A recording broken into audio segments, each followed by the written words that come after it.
Good morning students. Shanti Kunj online classes में आप सभी का स्वागत है। यह आपके गृह विज्ञान की वीडियो है और आज हम पढ़ेंगे पाठ 15 जल तथा जल पूर्ति। तो इसके लिए पहले आप अपनी बुक निकाल लीजिए, अपनी किताब निकाल लीजिए गृह विज्ञान की, और उसका पेज नंबर है 130। ठीक है, पेज नंबर 130 जल तथा जल पूर्ति यानी कि वाटर एंड वाटर सप्लाई। जैसे कि हम सबको पता है कि जल हमारे लिए बहुत महत्वपूर्ण है और बिना जल के हमारा जीवन असंभव है, तो उसका हमें बचाना भी जरूरी है। उसी के बारे में कुछ है बच्चों। परिचय। जब मनुष्य की अनिवार्य आवश्यकताओं में से एक है। प्राणी को जीवित रहने के लिए जल अनिवार्य है।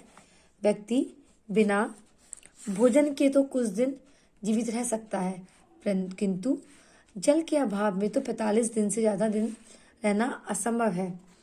संसार में 3/4 भाग जल का है, शेष 1/4 भाग पृथ्वी का है। यह जल समुद्रों में होता है, किंतु प्रकृति के से सूर्य द्वारा इस जल का वाष्पीकरण होकर भाप मानसून हवाओं के रूप में पहाड़ों से टकराकर पानी बन जाती है। तत्पश्चात वर्षा के रूप में यह प्राप्त हो जाती है। ये वाटर साइकिल है हमारी। वाटर साइकिल हमारी जिसके जरिए जल वापस से धरती पर आता है। हमारे शरीर में भी 3/4 भाग जल है। इससे यह अनुमान लगाया जा सकता है कि जल हमारे लिए कितना उपयोगी है। यदि किसी दिन हमें पीने के लिए जल ना मिले तो हम बेचैन हो जाते हैं। ऐसी स्थिति गर्मियों के दिन में अधिक होती है। ठीक है, तो हमारी पृथ्वी पे कितना जल है? 3/4 भाग जल है। और हमारे शरीर में भी, हमारे शरीर की जो भाग में, उसमें भी 3/4 हमारा भाग जल का है। जल की उपयोगिता, क्या क्या उपयोगिता होती है? जल मनुष्य के प्रत्येक कार्य के लिए उपयोगी है। इसकी उपयोगिता निम्न प्रकार से स्पष्ट की जा सकती है। नंबर 1, शरीर की आवश्यकताओं की पूर्ति। मनुष्य के शरीर में 75% यानी 75% जल पाया जाता है, अतः मानव के शरीर के लिए जल बहुत ही महत्वपूर्ण कार्य करता है। जैसे कि जल के द्वारा पाचन क्रिया संपन्न होती है। जल अनेक पोषक तत्वों को चयापचय क्रिया के द्वारा शरीर के विभिन्न भागों तक पहुंचाता है। जल में घोलक शक्ति होती है। इसी कारण शरीर की कोशिकाओं में होने वाले रासायनिक परिवर्तन निर्भर होते हैं। शरीर में उत्पन्न दूषित पदार्थों को मूत्र व पसीने के रूप में बाहर निकालने का कार्य करता है। शरीर से पसीने के रूप में दूषित पदार्थों को बाहर निकालने के साथ साथ शरीर की अतिरिक्त ऊष्मा भी बाहर निकलती है, जिससे शरीर को तापक्रम सामान्य बनाता है। यानी कि जो आपको पसीना आता है उसके लिए बता रहे हैं। पसीना आने से हमारी बॉडी का टेम्परेचर यानी तापक्रम जो होता है वो संतुलित रहता है। साथ ही मूत्र पसीने के रूप में आता है, वो भी कार्य करता है।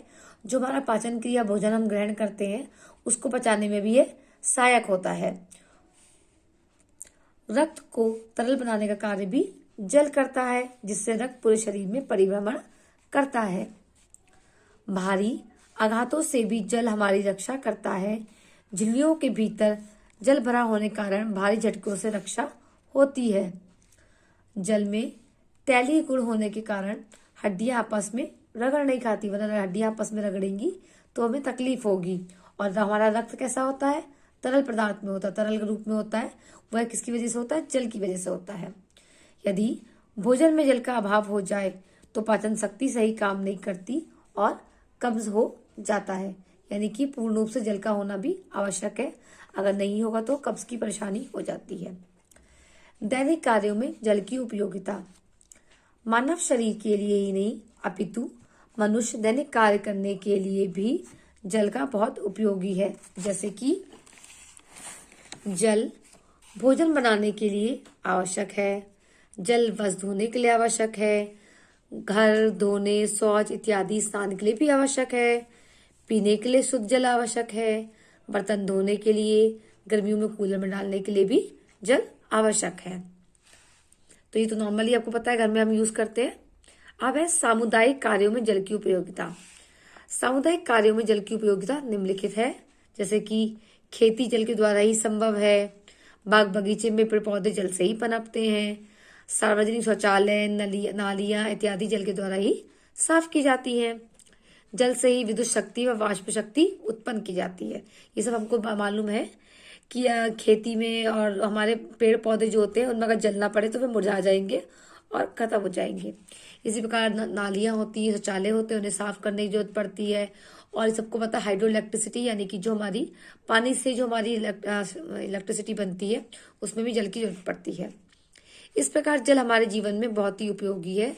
जल के बिना मानव जीवन असंभव ही नहीं अपितु हो ही नहीं सकता, यानी कि पॉसिबल ही नहीं है। जल का संगठन किस किस से होता है? जल एक रासायनिक यौगिक है। यह ऑक्सीजन और हाइड्रोजन जैसे गैसों से मिश्रण से बनता है। जल का रासायनिक सूत्र है H2O। H2 का मतलब है हाइड्रोजन गैस के 2 भाग और O का अर्थ है ऑक्सीजन का 1 भाग, अर्थात 2 भाग हाइड्रोजन और 1 भाग ऑक्सीजन के मिलने से ही जल बनता है। जल के प्रकार, जल निम्न 2 प्रकार का होता है। मृदु जल, यह पीने में स्वादिष्ट होता है, इसमें भोजन सरलता से बनता है। इसमें जल की यह विशेष पहचान होती है कि साबुन लगाने पर इसमें झाग बहुत अधिक आते हैं, जो नॉर्मली हम लोग पिया करते हैं उसी के बारे में बता रहे हैं।